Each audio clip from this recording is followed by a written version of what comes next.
Time now for Conversation Nation. Joining me tonight, MSNBC's Krystal Ball, political science professor Jason Johnson, and Boston Globe's Shira Center. Thank you all for being here tonight. For having us, Rev. Thank you, Rev. Let me start with this question. Should the NCAA pull the Final Four from Indianapolis? That's what some, like former NBA star turned analyst Charles Barkley, are suggesting. The calls are growing just days before the top 4 college teams tip off, and these calls are growing in response to the state's new law that could legalize discrimination in the name of religious freedom. There are no plans to move it, but the NCAA president said the law could lead to big changes. We hold lots and lots of events here. We're going to have our national convention here. Our offices are here. We have to say, all right, what are we going to do if this law goes into effect in July, and what's our relationship with the state of Indiana going to be? Jason, should the NCAA pull out of Indiana? Well, as an entire corporation, that would be great. Should they stop the games that are going to happen later on this week? I don't necessarily think that would be a good idea right now. But I do think they should be putting some long-term pressure. Look, the NFL did this with Arizona when they tried to pass ridiculous laws about immigration. So I think the NCAA has just as much power to change this legislation before it goes into effect in July. Shira, Jason is right. The NFL had to deal with this with Arizona, and they did change at the last minute. Should the NCAA pose that same leverage for this weekend's games?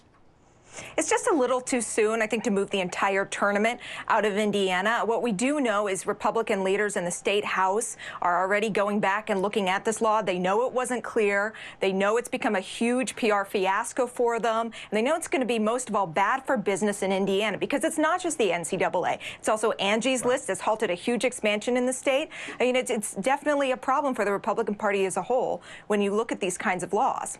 Krystal, everyone from Tim Cook to celebrities have jumped in on this, and the Republican chair of Indiana says he's surprised. He doesn't understand what people are, that people would react like this. Do you think that they're really surprised at getting caught, or that the language was vague enough that you would think that seasoned legislators would have known what they were doing? I can't imagine how they would be surprised. I mean, as you've already alluded to, we had a very similar bill pass the state legislature in Arizona, and a very similar backlash, including from businesses. And ultimately, Governor Jan Brewer decided to veto that bill. So I'm not sure how they were surprised by the backlash here. I'm not sure how they're unable to answer Governor Mike Pence, in particular, simple, basic questions about this law.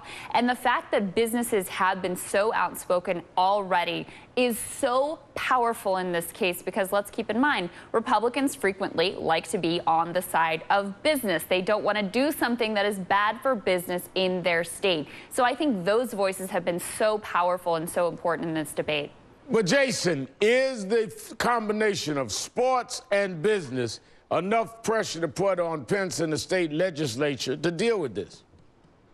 Oh, I think it will be eventually. I think these guys are surprised. I think some of these state legislators are in such a bubble of their own constituencies of 5,000 people that they really think they can get by with this sort of stuff and it's not going to make a difference. But trust me, after all the sturm and drang that has happened now, I think they're going to change this. These guys are already scrambling around trying to wiggle their way out of it. They're going to do something before July. Well, even if we don't lose the games this weekend, they're going to change. I think Pence thought this was a great way for him to get some attention and support from religious conservatives. Right. Maybe conservatives, well, he got a lot of attention. For example. He got a lot of attention.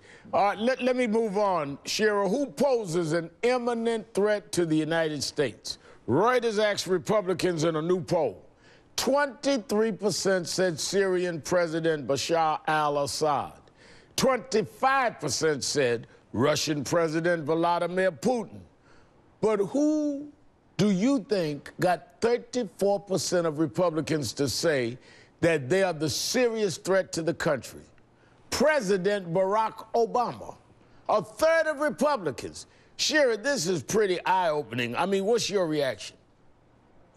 I mean, I just try and look at this poll and try and figure out what goes through the head of someone when they answer this question saying the president is more threatening than Vladimir Putin, right? Like, what goes through their head when they answer this? Do they think the president, do they think the president has more of an impact on national policy than Putin? Okay, maybe I could rationalize that. But it just seems kind of bizarre to even compare them in the first place. I mean, Jason, only the Ayatollah of Iran was got more than the president. I mean, this is unbelievable.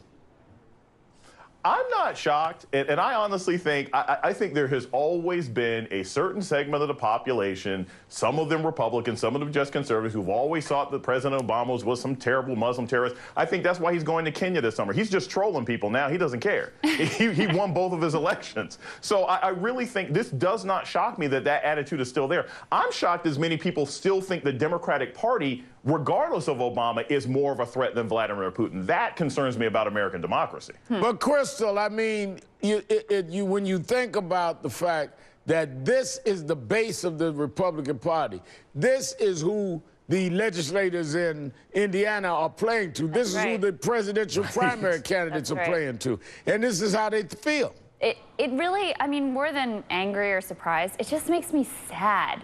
And I have such trouble understanding how you look at President Barack Obama and whether you agree with all of his policies or not, how you see anything other than a good man who's trying to do the best that he can for his country. It just baffles me. It absolutely floors me. But you do have this segment that from the very beginning, they grabbed these words when he said he would fundamentally transform the country. They've been using that ever since to say that he's going to take away their way of living and he's going to turn this country into something that's unrecognizable. We certainly haven't seen it yet. Everyone stay with me. When we come back, he has a tough act to follow. Jon Stewart's replacement is named. We'll introduce you to him next.